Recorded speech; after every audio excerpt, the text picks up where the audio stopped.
کہ کروڑوں لوگ ان کے پیچھے چل پڑے۔ ذوالفقار علی بھٹو ایک نہیں ہے، دو ذوالفقار علی بھٹو ہے، ایک جو یہاں کھڑا ہے اور دوسرے آپ، ہر ایک آپ میں سے۔ مسیحا آ گیا جو ہمیں روٹی، کپڑا اور مکان دے گا۔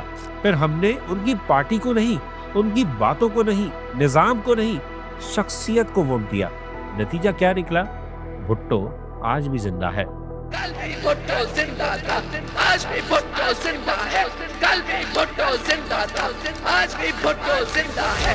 پھر ضیاء الحق آئے، انہوں نے مذہب کو ہتھیار بنایا، انہوں نے کہا میں نظام مصطفیٰ لاؤں گا، اور ایک بار پھر لوگ ان کے پیچھے کھڑے ہو گئے کہ دنیا ہی نہیں، آخرت کی کامیابی بھی اس نئے مسیحا کے پیچھے ہے۔ ہماری مسایہ کمپلیکس کی ایک بڑی مثال تھی الطاف حسین کی۔ ان کی پارٹی کا تو ان آفیشل نعرہ ہی یہی تھا، ہمیں منزل نہیں، رہنما چاہیے۔ سوچیں کیا تحریک ہوگی، کیا نظریہ ہوگا جو اس بنیاد پر چلتا ہوگا۔ اور اس مسایہ کمپلیکس کا الٹرا پرو میکس ورژن ہم اب دیکھ رہے ہیں۔ The most modern, the most powerful example ہے عمران خان، ایک مسیحا کی ہر ڈیفینیشن پر پورا اترنے والے، کیرزمیٹک پرسنالٹی رکھنے والے۔ لوگ کہتے ہیں ایماندار بھی ہے، بہادر بھی ہے، اور ان کے پاس ایک نعرہ بھی ہے، نیا پاکستان۔ ایک پوری نسل، خاص طور پر ینگ جنریشن نے اپنی تمام امیدیں، سارے خواب اور ایکسپیکٹیشنز عمران خان سے لگا لی، صرف اور صرف عمران خان سے۔ ان کی تحریک انصاف کی تحریک نہیں تھی، یہ عمران خان کی تحریک ہے۔ نتیجہ کیا نکلا؟ وہی جو ایسے کاموں کا نکلتا ہے۔ جس دن کپتان کو گرفتار کیا گیا، جس دن مسیحا صاحب منظر سے ہٹے، تحریک یتیم ہو گئی۔ خان صاحب کے ایک اشارے پر کچھ بھی کرنے کو تیار لاکھوں نوجوان کچھ دن سڑکوں پر آئے اور پھر گھر بیٹھ گئے۔ کیوں؟ کیونکہ انقلاب ایک ذمہ داری ہے، اور معذرت کے ساتھ ہم ایک غیر ذمہ دار قوم ہے۔ ہمیں محنت نہیں کرنی، ہمیں سڑکوں پر نہیں بیٹھنا، ہمیں سسٹم کی پیچیدگیوں کو سمجھنا نہیں ہے۔ ہمیں بس ایک ہیرو چاہیے جس کے پوسٹر ہم اپنی گاڑیوں پر لگا سکیں، اس کا قیدی نمبر اپنی شرٹ پر لگا سکیں، 804 نمبر کی پشاوری چپل بنوا سکیں، اور اس کا نعرہ سوشل میڈیا پر لکھ سکیں، اور پھر آرام سے بیٹھ کر انتظار کریں کہ اب سب کچھ بدل جائے گا، انقلاب آ جائے گا۔ اور جب مسیحا ناکام ہوگا یا ناکام کر دیا جائے گا، جب 804 کے پیچھے 404 ناٹ فاؤنڈ کا ایرر آئے گا، تو ہم مایوس ہو کر باہر نہیں نکلیں گے، ہم اگلے مسیحا کا انتظار کریں گے، کیونکہ ہمیں منزل نہیں، رہنما چاہیے۔ اب جن ملکوں میں بھی ابھی انقلاب آیا ہے، آپ انہیں اٹھا کر دیکھ لیں، بنگلہ دیش، سری لنکا، انڈونیشیا، نیپال، وہاں یہ انقلاب عوام لائے، کوئی لیڈر نہیں، صرف عوام جو نظام کے خلاف اٹھے تھے، کسی ایک شخص کے لیے نہیں، اپنے لیے اٹھے تھے۔ اور ہم نیرالے پلتے انتظار کرتے ہی رہ گئے۔ یہ ہے ہماری پہلی اور سب سے بڑی زنجیر، ایک خیالی زنجیر جو ہمیں سوچنے، متحد ہونے اور اپنی جنگ خود لڑنے سے روکتی ہے۔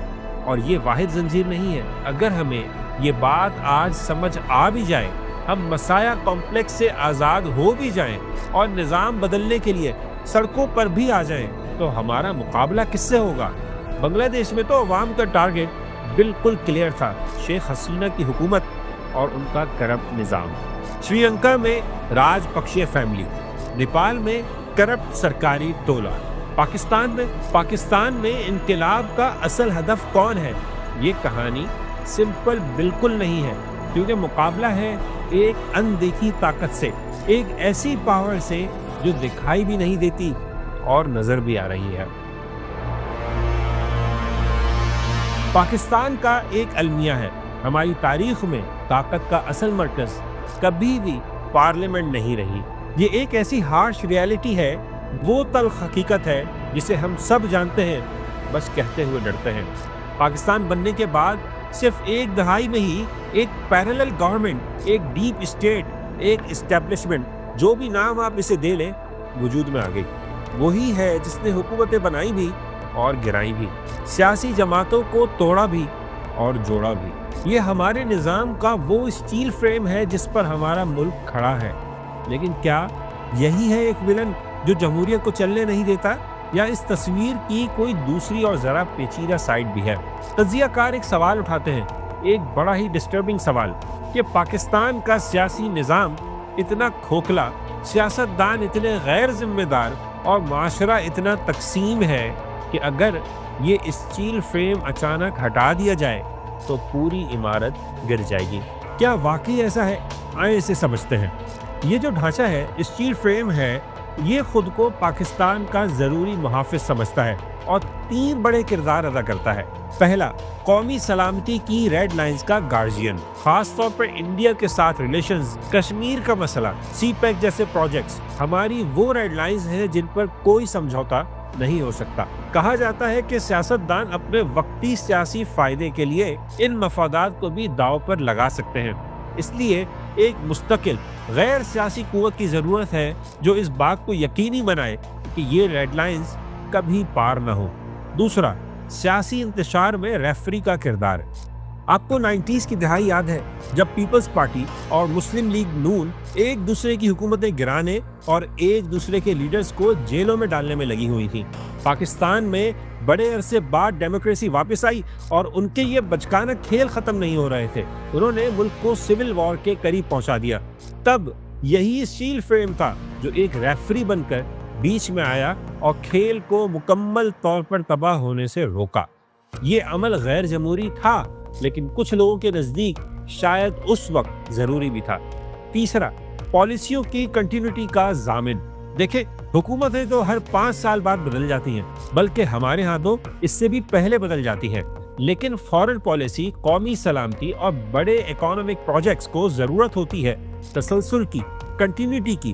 اسے صرف اور صرف یہ اسٹیل فریم ہی یقینی بناتا ہے، باقی کوئی اور نہیں۔ تو یہ ہے وہ کمپلیکس سچویشن کہ ایک نظام جو ایک طرف جمہوریت کا گلا گھونٹتا ہے اور دوسری طرف شاید ملک کو مکمل انتشار سے بچاتا بھی ہے۔ آپ کہیں گے ان تمام باتوں کا انقلاب سے کیا تعلق ہے؟ بالکل ہے، بلکہ بہت گہرا تعلق ہے۔ دیکھیں، بنگلہ دیش یا سری لنکا میں عوام جانتے تھے کہ اگر انہوں نے حکومت گرا دی تو وہ جیت جائیں گے، لیکن پاکستان کے عوام جانتے ہیں، ان کا ایک ڈائلیما ہے کہ وہ جس سیاستدان کو چاہے ووٹ دے کر نکال دیں، اصل اسٹیل فریم وہیں کا وہیں رہے گا۔ اور یہ احساس کہ عوام کچھ بھی کر لے، کچھ نہیں بدلے گا اور اصل طاقت کہیں اور ہے، انقلاب کے جذبے کو پیدا ہونے سے پہلے ہی مار دیتا ہے۔ اور یہی ہے وہ دوسری اور سب سے بھاری زنجیر جسے مضبوط کرنے میں لگتا ہے کہ ہم بھی برابر کے شریک ہیں، کیونکہ جب عوام ہی عوام کے دشمن بن جائیں تو پھر انہیں جوڑنے کے لیے شاید ایک اسٹیل فریم کی ضرورت پڑ ہی جاتی ہے۔ پاکستان میں انقلاب نہ آنے کی سب سے بڑی وجہ شاید کوئی ایکسٹرنل پاور نہیں، کوئی بیرونی فیکٹر نہیں، بلکہ ہم خود ہیں۔ انقلاب کے لیے ایک چیز چاہیے ہوتی ہے، قومی اتحاد، ایک مشترکہ درد، ایک کامن اینیمی۔ اور ہم ایک ایسی قوم ہے جس کا کوئی ایک مشترکہ دشمن ہے ہی نہیں، کیونکہ ہم خود ایک دوسرے کے سب سے بڑے دشمن ہیں۔ آئے ذرا ان ملکوں کو پھر دیکھتے ہیں جہاں عوام سڑکوں پر نکلے۔ بنگلہ دیش، وہاں کی تحریک کا آغاز طلبہ نے کیا اور صرف 1 پوائنٹ ایجنڈے پر کیا، نوکریوں میں کوٹا سسٹم کے خلاف۔ یہ ایسا پین پوائنٹ تھا جسے ہر بندہ جانتا تھا، چاہے کسی بھی علاقے کا ہو، اور سب متحد ہو گئے۔ اور پھر یہ تحریک ایک قومی تحریک بن گئی اور دہائیوں سے موجود ظلم اور جبر کا نظام اکھاڑ کر پھینک دیا۔ ذرا اور پیچھے جائیں، 2016 میں ترکی میں عوام ٹینکوں کے سامنے لیٹ گئے تھے۔ کیونکہ ان کی لڑائی ایک سیاستدان، ایک پارٹی کے لیے نہیں تھی، بلکہ اپنی جمہوری شناخت کو بچانے کے لیے تھی، ایک ایسی آئیڈینٹی جس پر ملک کی اکثریت کا اتفاق تھا۔ آپ کوئی بھی تحریک اٹھا کر دیکھ لیں، اس میں آپ کو یہ چیز کامن نظر آئے گی، ایک بڑی نیشنل آئیڈینٹی، ایک کامن کاز جس نے لاکھوں لوگوں کو ایک نعرے تلے جمع کر دیا، وہ بھی بغیر کسی لیڈر کے۔ ان سب ملکوں میں ڈائیورسٹی بہت زیادہ نہیں، زیادہ تر لوگ ایک ہی زبان کے، ایک ہی مسلک کے، ایک ہی کلچر کے ہیں۔ پھر قومی سلامتی کو کوئی خطرہ لاحق نہیں، کوئی ایگزسٹینشیل تھریٹ نہیں کہ انقلاب ناکام ہو گیا تو ملک کی سلامتی داؤ پر لگ جائے گی۔ لیکن پاکستان دیکھیں، ایک ایسا ملک جہاں ہر 100 کلومیٹر بعد زبان بدل جاتی ہے، ثقافت، کھانا پینا، لباس، یہاں تک کہ تاریخ کو دیکھنے کا انداز بھی بدل جاتا ہے۔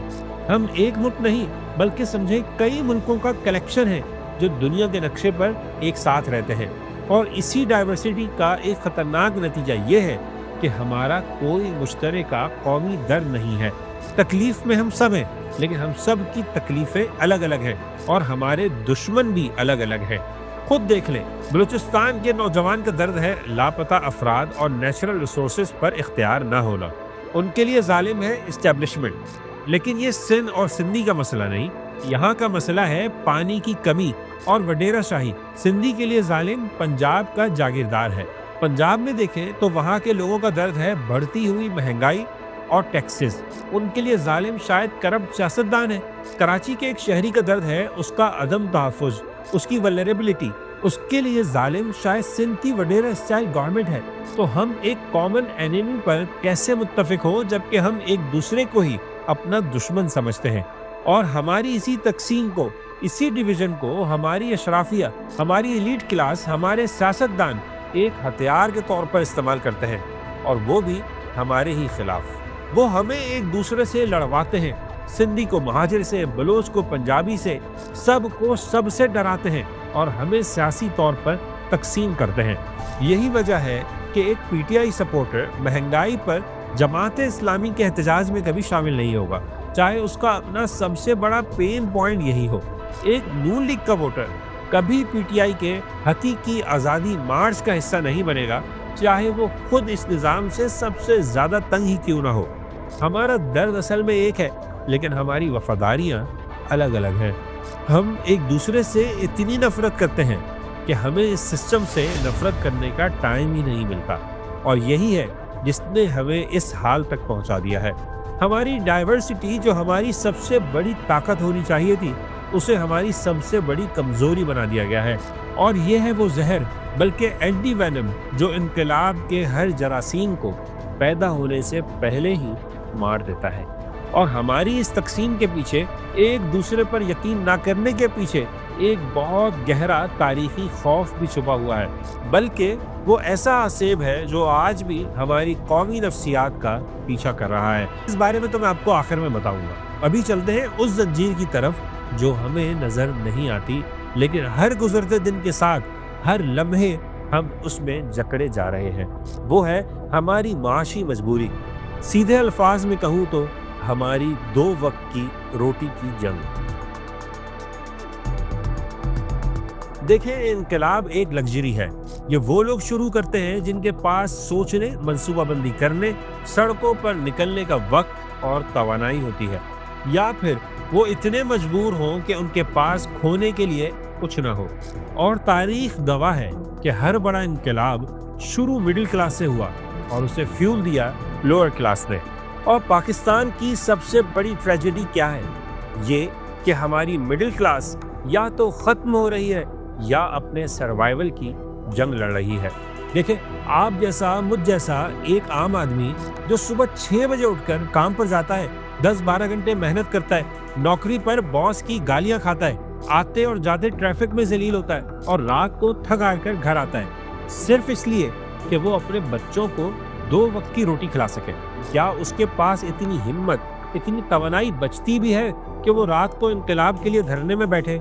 اسے تو فکر ہوگی کہ اگر آج کام پر نہ گیا تو کل اس کا بچہ دودھ کے لیے روئے گا۔ اسے تو ڈر ہے کہ اگر دھرنے سے پولیس نے پکڑ لیا تو اس کے بوڑھے ماں باپ کی دوا کون لائے گا۔ یہ ہے وہ بے رحم حقیقت، ہارش ریالٹی، جس کا سامنا کروڑوں پاکستانی ہر روز کرتے ہیں۔ سمجھے، یہ جنگ ہے بھوکے پیٹ اور بلند نظریات کی، اور افسوس کی بات یہ ہے کہ ایسی جنگ میں بھوکا پیٹ ہمیشہ جیت جاتا ہے۔ اب آپ کہیں گے کہ سری لنکا، بنگلہ دیش، انڈونیشیا اور نیپال میں کون سے معاشی حالات اچھے تھے؟ وہاں بھی برا حال تھا جس کی وجہ سے عوام نکلے، بالکل نکلے، لیکن اس نہج پر پہنچنے کے بعد کہ ان کے پاس کھونے کے لیے کچھ نہیں بچا تھا۔ جبکہ پاکستان میں ایک کام بہت اچھی طرح کیا گیا ہے، اشرافیہ نے سسٹم کو بڑی چالاکی سے ڈیزائن کیا ہے۔ وہ ہمیں اتنا غریب بھی نہیں ہونے دیتے کہ ہم بغاوت پر اتر آئیں، لیکن اتنا امیر بھی نہیں ہونے دیتے کہ ہم سکون سے بیٹھ کر ان کے خلاف سوچ سکیں۔ وہ بس ہمیں زندہ رکھتے ہیں، امید اور مایوسی کے درمیان لٹکا کر۔ اور مڈل کلاس کو اس ڈائلیما میں ڈال کر کہ خوف زدہ ہو جائے۔ اسے ڈر ہو کہ اگر کسی انقلابی تحریک کی وجہ سے اکانومک ایکٹیویٹیز رک گئیں، پہیہ جام ہو گیا یا ملک دیوالیہ ہونے کے قریب پہنچ گیا تو سب سے زیادہ نقصان اسی کا ہوگا۔ اس کی نوکری چلی جائے گی، اس کی چھوٹی موٹی بچت ختم ہو جائے گی۔ اس لیے وہ موجودہ برے حالات کو آنے والے بدترین حالات کے خوف سے برداشت کر لیتا ہے۔ وہ کہتا ہے سسٹم برا ہے لیکن کم از کم چل تو رہا ہے۔ یہ ہے وہ معاشی مجبوری جو انقلاب کے ہر شعلے پر پانی ڈال دیتی ہے۔ یہ ہمیں بہادر نہیں بلکہ محتاط بناتی ہے، انقلابی نہیں بلکہ سروائیولسٹ بناتی ہے۔ لیکن ایک منٹ، ایک طبقہ ایسا ہے جس کے پاس انرجی بھی ہے، وقت بھی ہے اور غصہ تو بہت ہے۔ ہماری نوجوان نسل، ہماری جین زی، تو وہ سڑکوں پر کیوں نہیں آتی؟ یہ ہے ہماری نوجوان نسل، جین زی، وہ جنریشن جو 1997 سے 2012 کے بیچ پیدا ہوئی، وہ نسل جو پچھلی نسلوں کی طرح خوف زدہ نہیں، وہ جو ویل انفارمڈ ہے، جو سوال کرتی ہے، اور سب سے بڑھ کر اس کے ہاتھ میں وہ ہتھیار ہے جو پہلے کسی کے پاس نہیں تھا، سوشل میڈیا۔ وہ کچھ گھنٹوں میں ہی ایکس یا ٹویٹر پر طوفان کھڑا کر سکتی ہے، وہ فیس بک پر کسی بھی نیریٹو کو بنا یا بگاڑ سکتی ہے، وہ یوٹیوب اور ٹک ٹاک پر وہ سچ دکھا سکتی ہے جو مین اسٹریم میڈیا چھپاتا ہے۔ لگتا ہے انقلاب لانے کے لیے سارے انگریڈینٹس اس کے پاس ہیں، غصہ بھی، شعور بھی اور ہتھیار بھی۔ ان کا غصہ صرف غصہ نہیں، ڈیجیٹل غصہ ہے، اور یہی غصہ ایک ریئل، سالڈ اور ویزیبل ایکشن میں تبدیل ہوا، اور نتیجہ ایک انقلاب۔ انڈونیشیا سے بنگلہ دیش تک، سری لنکا سے نیپال تک، یہ جنریشن ہر جگہ انقلاب لے کر آئی۔ لیکن یہاں پاکستان میں ہماری جین زی کا ڈیجیٹل غصہ کہاں جاتا ہے؟ وہ فری عمران خان کے ٹرینڈ سے شروع ہوتا ہے اور 24 گھنٹے بعد مر جاتا ہے۔ وہ فیس بک کی ڈی پی کالی کرنے تک زندہ رہتا ہے اور اگلی صبح ختم ہو جاتا ہے۔ وہ یوٹیوب پر ایک دھماکہ خیز ویلاگ کی صورت میں کروڑوں ویوز لیتا ہے اور پھر ڈالر کما کر ختم ہو جاتا ہے۔ اور یہ ہمارے لیے ایک نیا سوال پیدا کر دیتا ہے، کہیں ایسا تو نہیں کہ ہمارا یہ ڈیجیٹل غصہ کلیکٹیوزم اصل کام کی جگہ لے چکا ہے؟ کہیں ایسا تو نہیں کہ ہم نے حکومت کو ٹویٹر پر 4 گالیاں دے کر ایک فیس بک پوسٹ میں سسٹم کو بے نقاب کر کے یہ سمجھ لیا کہ ہمارا فرض پورا ہو گیا؟ یہ ہے نیا اور بہت ہی خطرناک جال۔ ہمیں غصہ نکالنے کے لیے، بھاپ نکالنے کے لیے ایک ڈیجیٹل سیفٹی والو مل گیا ہے۔ آؤ یہاں ٹویٹر پر نظام کو گالیاں دو، فیس بک پر اس کے خلاف لکھو، یوٹیوب پر اسے ایکسپوز کرو، اپنی ساری بھڑاس نکال دو، بس سڑکوں پر مت آنا۔ اور ہم ایک ڈیجیٹل سراب کے پیچھے بھاگ رہے ہیں۔ ہم سمجھتے ہیں کہ ہم ہزاروں ری ٹویٹ سے انقلاب لا رہے ہیں، جبکہ حقیقت میں ہم صرف اپنے ہی بنائے ہوئے ایکو چیمبر میں ایک دوسرے کی باتیں دہرا رہے ہیں۔ اور بس اب سوال وہیں کا وہیں کھڑا ہے، کیا پاکستان کی جین زی انقلاب لائے گی؟ وہ لا سکتی ہے، اس کے پاس وہ طاقت، وہ جرأت اور وہ ٹیکنالوجی ہے جو تاریخ میں کسی نسل کے پاس نہیں تھی، لیکن اس کے لیے اسے اس ڈیجیٹل سراب سے باہر نکلنا ہوگا۔ اسے کلکس کو عملی اقدامات میں اور ٹرینڈز کو تحریک میں بدلنا ہوگا، اور سب سے بڑھ کر اسے یہ سمجھنا ہوگا کہ انقلاب فون کی اسکرین پر نہیں، سڑکوں پر برپا ہوتا ہے۔ تو یہ ہے وہ زنجیریں، مسایا کمپلیکس کی زنجیر، اسٹیل فریم کی اسٹین لیس اسٹیل سے بری زنجیر، ہماری اپنی اندرونی تقسیم کی زنجیر، معاشی مجبوری کی بھاری زنجیر، اور ڈیجیٹل سراب کی ذرا ماڈرن اور بہت ہی مضبوط زنجیر۔ یہ سب ریزنز اپنی جگہ حقیقت ہیں، ریالٹی ہیں، لیکن ان سب کے پیچھے، ان سب کے بیچ میں ایک خوف چھپا ہوا ہے، وہ گہرا خوف جو ہر پاکستانی انقلاب کی راہ میں دیوار بن کر کھڑا ہے۔ وہ خوف ہے 1971 کا، دی گھوسٹ آف 1971۔ اس سانحے نے، اس قومی المیہ نے ہمیں ایسا سبق سکھایا جس نے آج تک ہمارے ذہنوں میں ایک خوف بٹھا دیا ہے۔ وہ یہ کہ جب بھی عوام اپنے جمہوری حق کے لیے سسٹم سے ٹکرائیں گے تو نتیجہ صرف ملک ٹوٹنے کی صورت میں نکلے گا۔ یہ ہماری ریڈ لائن بن گئی، ایک ایسی اندیکھی لکیر جسے عبور کرنے کا سوچ کر ہی ہماری روح کانپ جاتی ہے۔ اور ہماری اشرافیہ نے، ہماری اسٹیبلشمنٹ نے اس خوف کو پچھلے 50 سالوں میں ایک ہتھیار کے طور پر استعمال کیا ہے۔ جب بھی کوئی بڑی عوامی تحریک اٹھتی ہے، جب بھی عوام سسٹم کو چیلنج کرنے کے قریب پہنچتے ہیں، فوراً ایک نیریٹو بنا دیا جاتا ہے۔ ملک کی سلامتی خطرے میں ہے، ملک دشمن عناصر فائدہ اٹھا رہے ہیں، ایک اور 1971 ہونے جا رہا ہے، اور ہم یہ سنتے ہی ڈر جاتے ہیں۔ اس خوف کی وجہ سے ایک قدم پیچھے ہٹ جاتے ہیں، ہمارے اندر کا انقلابی مر جاتا ہے، اور وہاں موجود خوفزدہ شہری جاگ اٹھتا ہے۔ ہم سوچتے ہیں کہ اس کرپٹ ڈیموکریسی کو، اس مہنگائی، اس بے روزگاری کو برداشت کر لو، کیونکہ اس کا متبادل شاید مکمل تباہی ہے، شاید خانہ جنگی ہے، شاید ملک کا ٹوٹنا ہے۔ بنگلہ دیش میں، نیپال میں، سری لنکا میں انقلاب کیسے آ گیا؟ کیونکہ وہاں کے نوجوانوں کے پیچھے ایسا کوئی آسیب نہیں تھا، کوئی ہسٹوریکل بیگیج نہیں تھا، وہ تو ایک نئی تاریخ لکھ رہے تھے، جبکہ ہمارے پیروں میں آج بھی تاریخ کی یہ بھاری زنجیر پڑی ہوئی ہے۔ ہم ایک ٹوٹی ہوئی بوسیدہ عمارت میں رہنے پر مجبور ہیں، کیونکہ ہمیں ڈر ہے کہ ہم نے اگر اسے ٹھیک کرنے کی کوشش کی تو شاید ہم ملبے تلے ہی دفن ہو جائیں۔ یہ صرف ملک ٹوٹنے کا خوف نہیں، یہ اس بات کا خوف ہے کہ اگر ہم نے اس بوسیدہ نظام کو، اس کرپٹ اور ظلم پر مبنی سسٹم کو گرانے کی کوشش کی تو جو نیا سسٹم آئے گا وہ اس سے بھی بدتر ہوگا۔ یہ فیئر اسٹیٹ بننے کا خوف ہے، یہ سول وار کا خوف ہے، یہ شام، لیبیا یا عراق بننے کا خوف ہے، اور یہی وہ خوف ہے جو ہمیں کہتا ہے جو ہے جیسا ہے قبول کر لو، کیونکہ اس سے برا بھی ہو سکتا ہے۔ تو کیا اس کا مطلب یہ ہے کہ پاکستان میں انقلاب کبھی نہیں آئے گا؟ کیا ہم ہمیشہ اسی خوف، اسی بے بسی کے اندھیرے میں جیتے رہیں گے؟ شاید ہاں، شاید پاکستان میں ویسا خونی انقلاب کبھی نہیں آئے گا جیسا ہم دوسرے ملکوں میں دیکھتے ہیں، شاید اس لیے کہ پاکستان کو اس انقلاب کی ضرورت ہی نہیں، شاید پاکستان کو سڑکیں بلاک کرنے والے، عمارتیں جلانے والے انقلاب کی نہیں، بلکہ ذہنوں کو آزاد کرنے والے انقلاب کی ضرورت ہے۔ ایک ایسا انقلاب جو ہمیں مسایہ کمپلیکس سے نکال کر اداروں کی اہمیت سکھائے، ایک ایسا انقلاب جو ہمیں سیاسی اور نسلی تقسیم سے نکال کر اپنے مشترکہ دشمن کی پہچان کروائے، ایک ایسا انقلاب جو ہمیں یہ سکھائے کہ ہمارا اصل دشمن اشرافیہ ہے جو ہمیں تقسیم کر کے راج کر رہی ہے، اور سب سے بڑھ کر ایک ایسا انقلاب جو ہمیں 1971 کے خوف سے آزاد کرائے اور یہ یقین دلائے کہ 25 کروڑ لوگوں کا ملک، ایک نیوکلیئر نیشن کبھی ٹوٹ نہیں سکتی۔ اور جس دن یہ ذہنی انقلاب آ گیا، جس دن ہم نے اپنی اصل طاقت کو پہچان لیا، اپنے مشترکہ درد کو سمجھ لیا اور اپنے اندرونی خوف کو شکست دے دی، اس دن شاید ہمیں سڑکوں پر نکلنے کی ضرورت ہی پیش نہیں آئے گی۔ اس دن انقلاب خود چل کر آئے گا۔ یعنی اصل سوال یہ نہیں کہ انقلاب کیوں نہیں آتا، اصل سوال یہ ہے کہ ہم ایک ایسی قوم کب بنیں گے کہ جسے کسی خونی انقلاب کی ضرورت۔ شاید اصل انقلاب وہ نہیں جو سڑکوں پر آگ لگا دے، بلکہ وہ ہے جو ذہنوں میں روشنی جلا دے۔ شاید ہمیں نئے لیڈر کی نہیں، خود پر یقین کی ضرورت ہے۔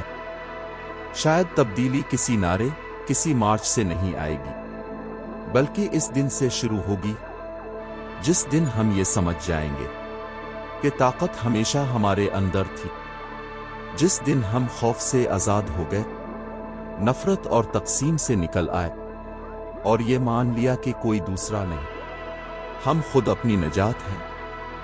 اس دن انقلاب آئے گا، نہ خون سے، نہ ہنگاموں سے، بلکہ شعور سے، کیونکہ اصل انقلاب دل سڑک پر نہیں، ذہن میں پیدا ہوتا ہے۔